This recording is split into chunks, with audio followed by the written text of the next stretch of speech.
tayo kasing mga Pilipino, kapag mayroong taong nakatulong sa kapwa, masama ang tingin po natin. Nayayabangan tayo.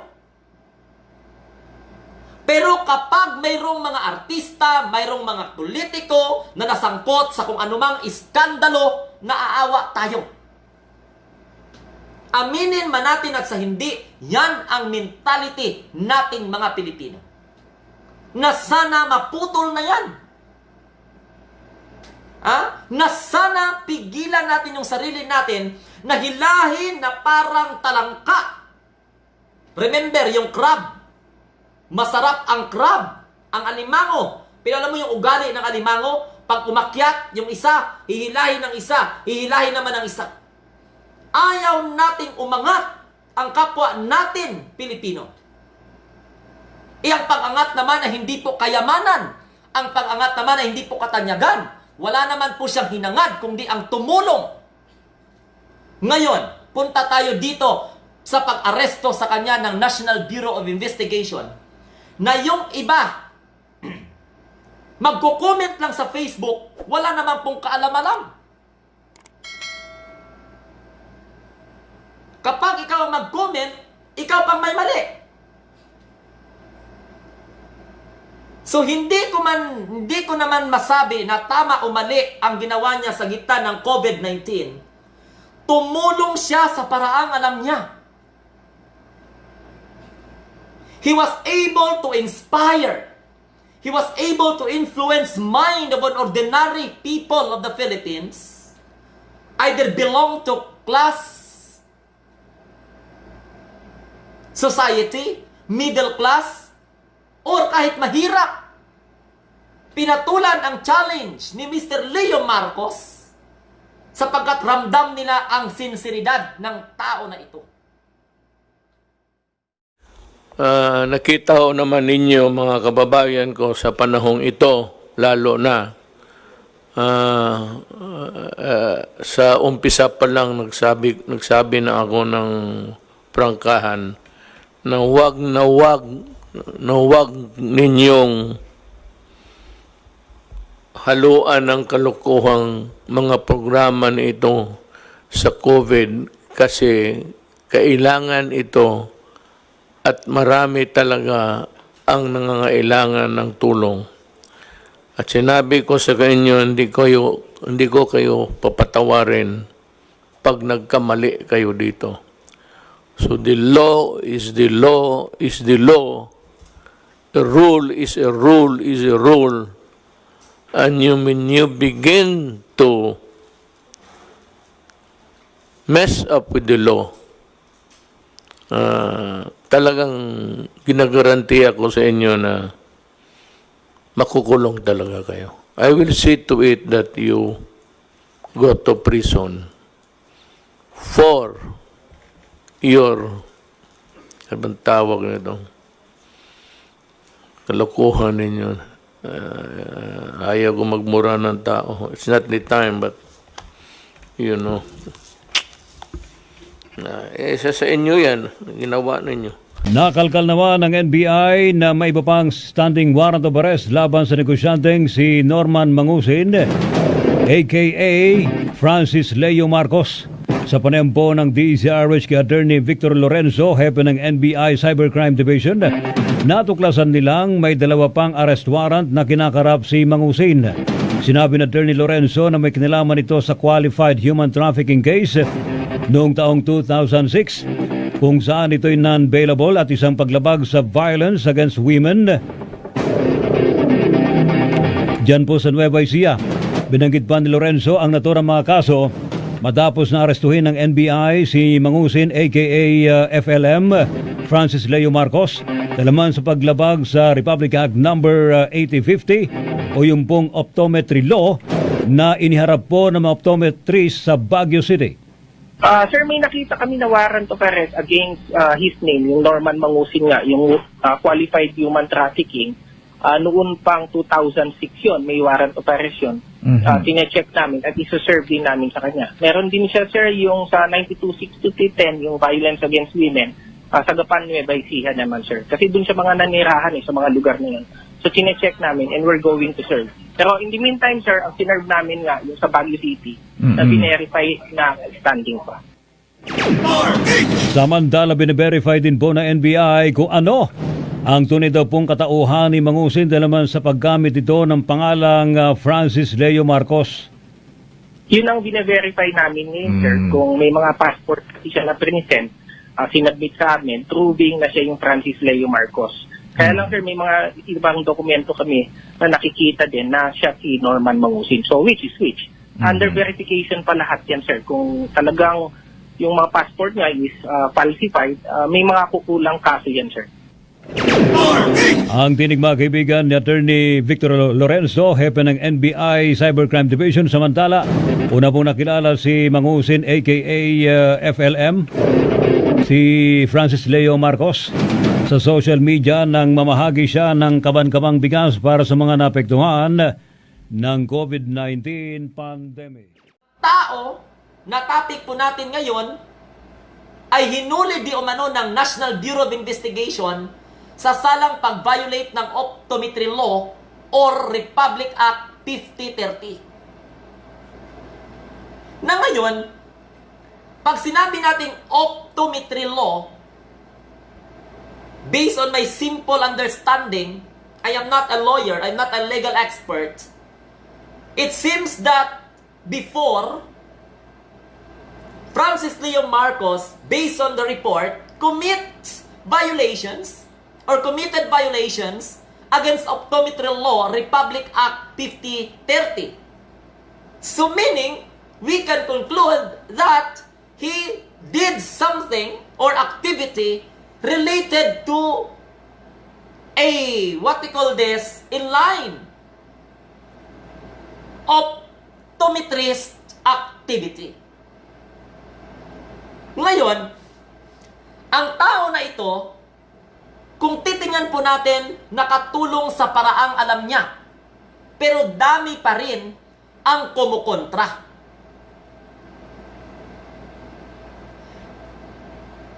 Ang taong ito, simula sa pagtulong niya, may mga bashers. Pero,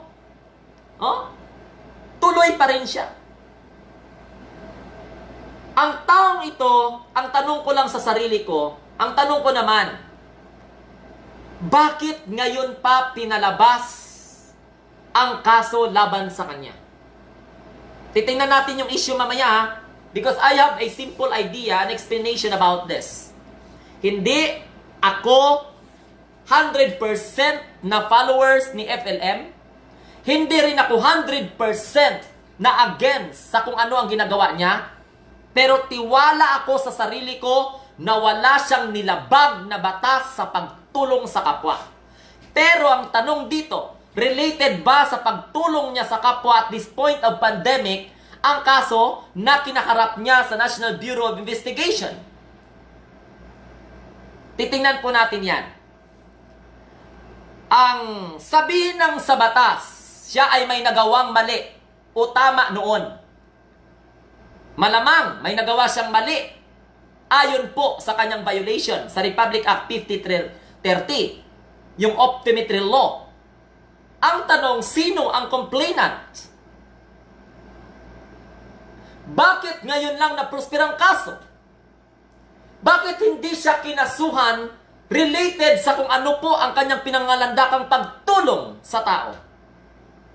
Bakit na-cite ng National Bureau of Investigation ang kanyang kaso before sa Baguio City?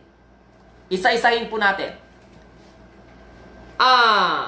Bakit siya hayagang lumantad sa kabila ng banta na maaari siyang arestuhin, hulihin sa bisa ng warrant of arrest na sinasabing kinakasangkutan niya sa kaso ng violation sa Republic Act 5030? Masasabi ko, in my personal opinion, hindi ko kaya bilang mamamayan ng bansa ang nagawa niyang tulong sa kapwa at this point of time. Because if I am going to assist, nakilala si Mr. Leo Marcos sa kanyang challenge na mayaman challenge. Ang iba nayayabangan. Ang iba nagustuhan. Pero kung ako, hindi naman po sa bias ako, ito ang totoong nararamdaman ko, masaya ako. Dahil alam niyo kung bakit? Hindi ko kayang gawing tumulong. Kahit gusto ko mang tumulong. Pero may mga taong tumulong, handang itaya ang kanilang seguridad, ang financial stability. They are willing to risk na magtulong man sila o hindi, husgahan pa rin sila ng kapwa Pilipino. Yung unang nag-react sa kanyang mayaman challenge ay yung kanyang mga kabahay, kapitbahay sa isang exclusive subdivision sa Manila or sa Quezon City. Pero kung i-evaluate po natin, tayo kasing mga Pilipino, kapag mayroong taong nakatulong sa kapwa, masama ang tingin po natin. Nayayabangan tayo. Pero kapag mayroong mga artista, mayroong mga politiko na nasangkot sa kung anumang iskandalo, naaawa tayo. Aminin man natin at sa hindi, yan ang mentality nating mga Pilipino. Na sana maputol na yan. Na sana pigilan natin yung sarili natin na hilahin na parang talangka. Remember, yung crab. Masarap ang crab, ang alimango. Pero alam mo yung ugali ng alimango? Pag umakyat, yung isa, hihilahin ng isa, hihilahin naman ng isa. Ayaw nating umangat ang kapwa natin, Pilipino. Ang pag-angat naman ay hindi po kayamanan. Ang pag-angat naman ay hindi po katanyagan. Wala naman po siyang hinangad, kundi ang tumulong. Ngayon, punta tayo dito sa pag-aresto sa kanya ng National Bureau of Investigation na yung iba magko-comment lang sa Facebook, wala naman pong kaalam-alam. Kapag ikaw ang mag-comment, ikaw pang may mali. So hindi ko naman masabi na tama o mali ang ginawa niya sa gitna ng COVID-19. Tumulong siya sa paraang alam niya. He was able to inspire. He was able to influence mind of an ordinary people of the Philippines. Either belong to class society, middle class, or kahit mahirap. Pinatulan ang challenge ni Mr. Leo Marcos sapagkat ramdam nila ang sinseridad ng tao na ito. Pero alam nyo kung ano po ang aking pag-aanalisa? Maraming mga magsusulputang kaso against him na noon hindi man pinalabas nung hindi siya tumulong sa kanyang kapwa. Parang tuloy ang pagkakaintindi ko dito dahil dinala niya ang pangalang Marcos. Naging mitsa ng paghusga sa kanya ng mga other political entities or parties who are against the leadership of Marcoses. Anggulo, politika. Anggulo, crab mentality. Anggulo, wala lang. Kaya anggulo. So, tumulong siya sa paraang alam niya. Kaya lang problema, may nayayabangan. Kung ako ang nanonood sa kanya, bakit po ako mayayabangan sa tao na yan? Hindi ba dapat tayo matuwa dahil sa gitna ng pandemic, financial crisis, global recession, stock market collapse, may isang tao na handa pong magbigay ng kahit na konti sa kanyang kababayan. Ang kailangan lang nating isukli ay ang pangunawa. Kung kailangan siyang kasuhan sa batas, bakit pa natin ipahiya ang tao? Kahit regardless kung ano man ang background ng tao na yan, ang importante dyan, wala tayong kakayahang gumawa ng kanyang ginawa. Kung nayayabangan tayo, Sino pang tutulong darating ang araw? Ang problema ng mga Pilipino, kapag tinulungan ka ng maliit, mag-assume at maghangad ng malaki. Kaya nga, mamaya, malalaman ninyo kung talaga bang inaristo, si Francisco or si Francis Leo Marcos. Dahil yan po ang mga lumalabas sa mga headlines. Kaya nga sana sa ABS-CBN, ayusin ninyo ang headlines ninyo. Para naman hindi po kayo mapagkamalan. Yan tuloy, nagka-problema. Alam nyo, hindi pwedeng mag-discuss ng kaso ng ABS-CBN kasi mayroong gag order ang Department of Justice or si Solicitor General Jose Caleda that no one can discuss the merit of the case. Okay. Sa ngayong live, magbibigay ako ng aking side na sa issue. At alam ko, malaya naman po siguro tayong makapagbigay po ng ating kuro-kuro. Matapos ko mag-analyze ng mabuti at ang ginamit ko walang iba kundi yung aking konsensya. Kaya ngayon, sa pag-comment po ninyo, kapag magbigay po kayo ng komento ng inyong side, favor man kayo o hindi sa mga nangyayari sa kanya, ako po ay lubos na gumagalang. Basta huwag mag-away, be respectful lang sa paglahad ng kanya-kanyang mga point of view. Dahil hindi naman po dapat natin kailangang mag-away kung magbibigay po tayo ng komentaryo, magbibigay po tayo ng ating mga kuro-kuro sa isyu ng bayan sa ngayon at sa mga hinaharap. Kaya nga nagkakaroon tayo ng tinatawag na exchange of ideas in order for us to really bridge the gap and understand each point to reach the pedestal of understanding. The alleged violations of certain Francis Leo Marcos is a violations entitled the act shall be known and cited as the revised optometry law of 1995, declaration of state policy. The state recognizes the essential role of optometry as a profession in safeguarding and enhancing the health and general physical well-being of the citizenry.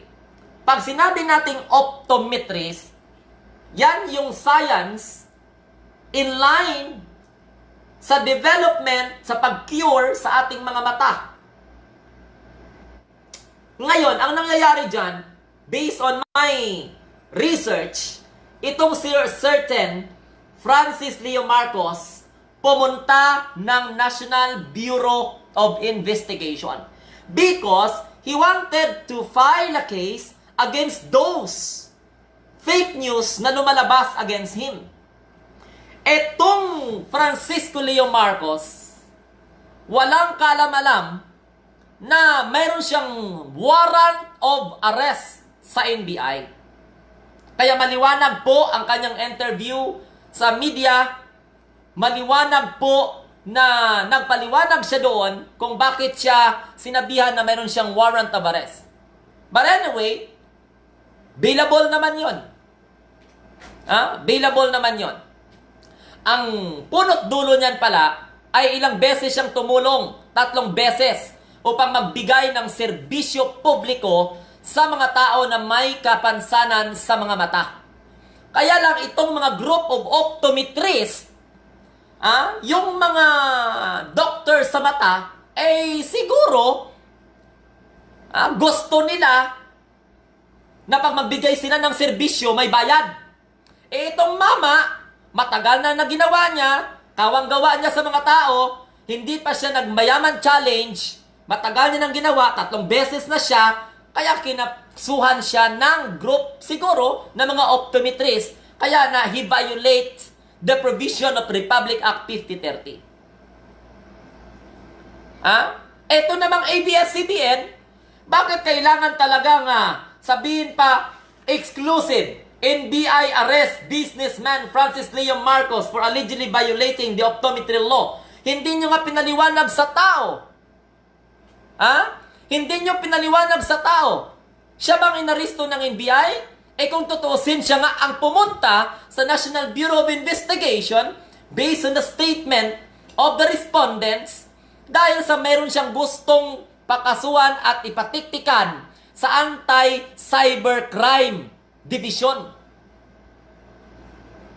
Ito namang walang kaalam-alam na mga bashers na mahilig mag-bash na hindi nga nakapagbigay ng isang gantang o isang kilo na bigas sa kapitbahay niya na nagugutom sa panahon ng epidemya, akala mo kung sino pang magsalita.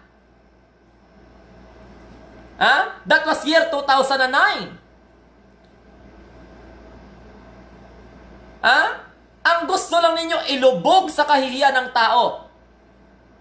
Pero whether you like it or whether you like it very much, mapakulong nyo man ang tao sa kaso ng mga kung ano-ano, ibangon nyo man, gawin nyo mang multo ang kaso na final sa kanya, hindi ninyo maialis sa sambayanang Pilipino na may isang Francis Leo Marcos na hindi po nagpapakabayani, kundi itinaya ang kanyang sarili upang husgahan ng tao, mapaabot lamang ang kanyang pagtulong sa mga Pilipino. Ano man ang gawin ninyong paninira, makulong man ninyo si FLM, hindi na po maalis sa mga isipan at puso ng mga taong nakatanggap ng kanyang tulong na walang pag-iimbot. Kaya kung ako naman, ABS-CBN, ayusin nyo naman ang headlines ninyo. NBI Cybercrime Division service arrest warrant for a previous case that was filed against him in Baguio for allegedly violating the optometry law of Republic Act 8050. I am very sorry, 8050 pala yan. I stand to be corrected. Amo na isayot sa inyong istasyon. Kasi kung gumawa na kayo, parang akala ninyo circus ang mga balita. Kaya hindi ninyo, I stand to be corrected. Not 5030, kundi Republic Act 8050. And that is what we called a optometry law. Past year 1995. And that violation committed by certain Francis Leo Marcos year 2009.